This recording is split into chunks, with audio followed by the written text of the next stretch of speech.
Sinimulan na po namin ni Chef ang paggisa nitong ating bawang, sibuyas, at carrots. At nilagay na rin natin yung ating wansoy roots. At lumambot na ang ating noodles. Pancit noodles. At ang ginamit nga po natin ay ang instant pancit. At sabi mo nga, Chef, pwede naman talaga yung ginagamit na pang pad thai, which is yung glass noodles o yung rice noodles na tinatawag.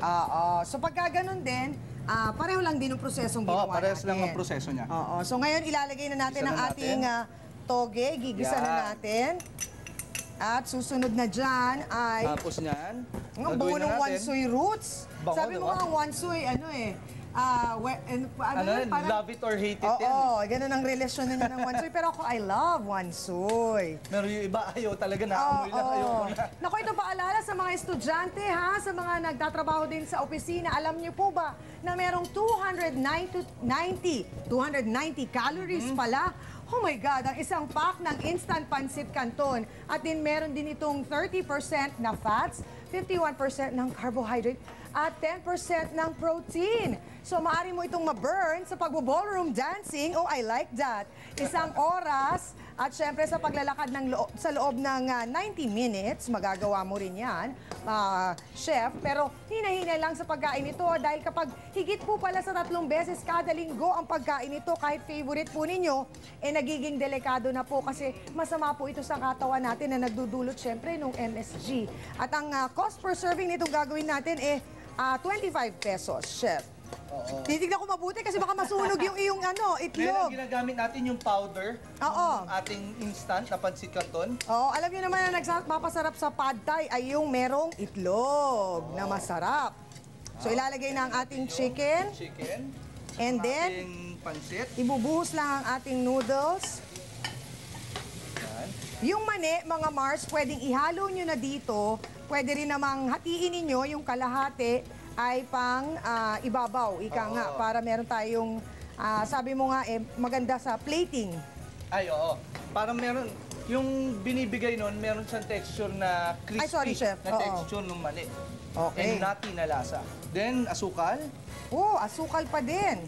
Dahil syempre alam naman natin ang pad thai, masarap pag medyo parang matamis na maalat, na may anghang. At may konting asin na naglalaban-laban. So ito, pag sa tingin nyo medyo kulang yung itlog, pwede namang dagdagan nyo na lang. Pagka mukhang masyadong dry ng konti, pwede kang magdagdag ng konti ng iyong sampalok. Yung pinakuluan natin ng... Huwag niyong kalilimutan yun. Yun ang magpapasarap sa ating pad thai. Yan. So lalagay natin ng konting soy sauce. Masarap ang kaya si Shalala dito. Napanood ko na, ang laki ng pera binigay ni Willie sa kanya. Umiyak lang. Umiyak lang. Binigyan na ng pera ni Willie. Grabe naman. Sana ilibre tayo ni Shalala ngayon, ano? Total naman, nasasarapan siya sa mga niluluto mo. So ito halos matapos na, lutong-luto na.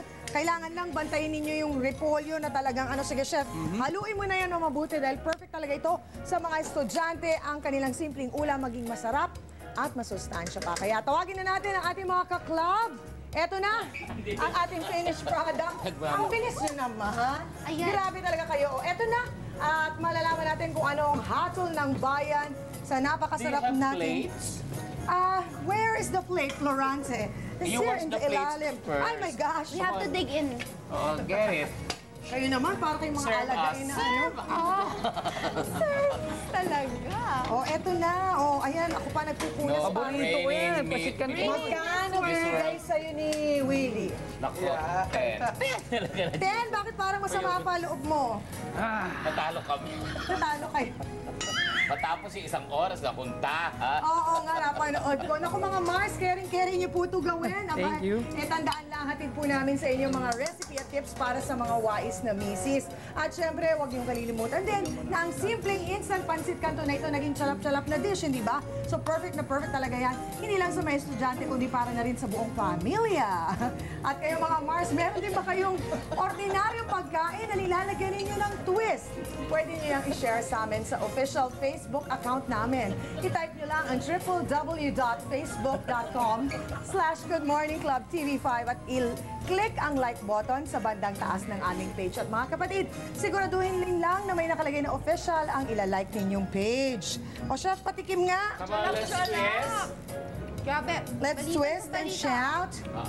Syempre sa tips, makikita niyo ang ilang behind-the-scene photos at videos katulad na lang ng picture nito ni Mami Tin habang pinapanood ang video nila ni Mang Dolphy. Oh. Diba? Ang Happy ganda. birthday, Tita Nenet.